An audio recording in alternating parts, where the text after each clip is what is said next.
I promise this will be the last time that I change the name of the channel. Maybe.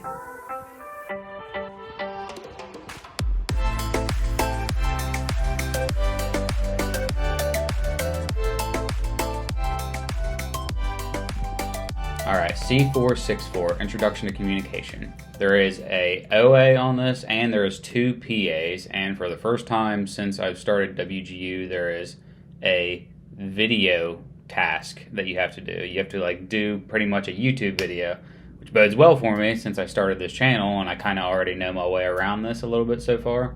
But yeah, there is a task that you have to write, there is an OA, and there is a task where you have to film yourself doing a presentation.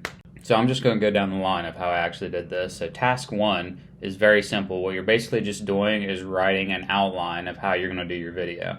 There's a template on the course. I think it's in the course search. If you just go to the course search and look up the template for task 1, it gives you everything. It literally just tells you what you need to write in each little box. And all it is an outline for you to follow through on your task 2, the video presentation that you have to do.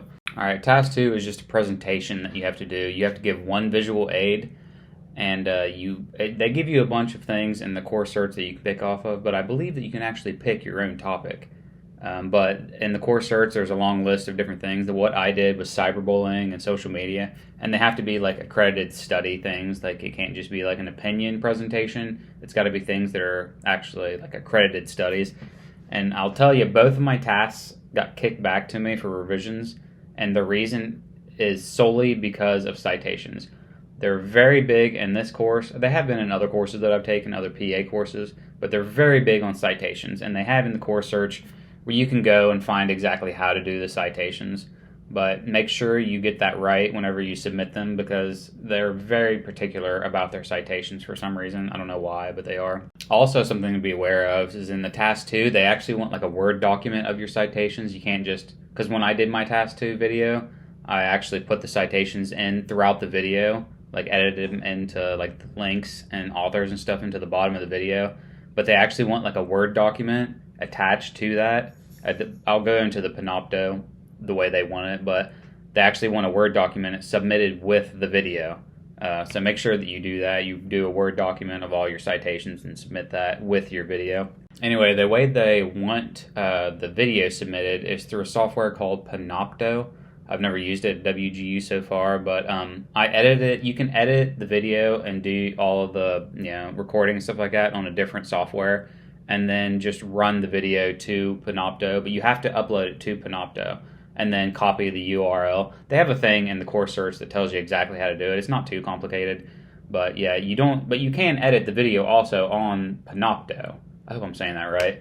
But you can do the video on that actual website, but I was already familiar with the way I do these YouTube videos, so I just did my video over here, took the video, uploaded it to Panopto, and then copied the URL and then pasted it to the task submission page, which sounds complicated, but it's really not that bad.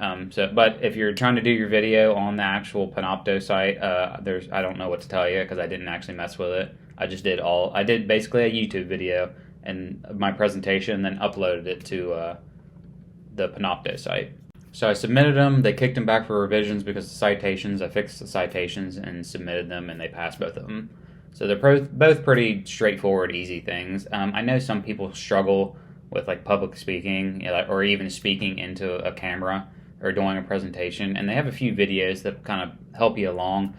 But yeah, for me personally, it wasn't too bad, and certainly doing these YouTube videos helped out a lot, because I already kind of had a framework of how to edit videos and, do things like that. So I didn't think they were too bad, but, some people might struggle with the presentation a little bit. But don't overthink it. They don't need you to know, exactly specific studies and, be an expert in it.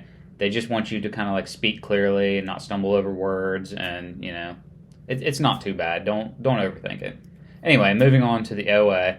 So as soon as I finished those 2 tasks and submitted them and passed them, I went and did the pre-assessment for the OA, and this is what I scored. I passed it. Not very good, but that kind of let me know that this is going to be kind of an easier OA in my personal experience. So I spent the next few days just watching. They have 20 videos that are of all going through a bunch of the stuff in the modules. They're 20 videos of 5 minutes each, and they go over a bunch of material and things like that, and a lot of it was stuff that was like definitional stuff I didn't know in the OA. I watched those 20 videos or so. I scheduled the OA for the next day. I always try to give myself like a couple hours, like a block of time, a couple hours before the OA, just so I can like kind of cram for the OA. That might be something good for everybody. So that way everything's super fresh in my head when I take an OA. But anyway, I scheduled the next day, like gave myself those 2 hours. I watched all those 20 videos over again just to keep it fresh in my mind. Took the OA and passed. I'm going to start calling it WGU isms, but this OA suffers from almost every single other OA suffers from, which is those WGU isms where they give you 4 answers and 2 of them could be the right answer, and almost it seems like a lot of them are the right answer, like 2 different ones would be acceptable, even for something very simple. Like, I'm going to paraphrase, but there's a lot of questions that say things to the effect of like, okay, Kelly calls John an idiot and says that he's wrong about everything. What's the appropriate response? To stab Kelly, to punch Kelly, to ignore Kelly, or to try to explain to Kelly why you're not wrong? So it's like, okay, ignoring and explaining to her why you're not wrong seems like both appropriate responses, but it's like, it's just, I'm obviously paraphrasing, but there literally is questions to that effect where it's like, okay, 2 of those are obviously wrong, and 2 of those have the potential to be right. And even more so than the potential is like both of them are right, but they want you to pick the one that's the most right. You know what I mean? So it's like, I don't know. I just don't think that that's the trick questions, WGUisms. Like, I just don't think that's the proper way to gauge if somebody understands a topic. But whatever.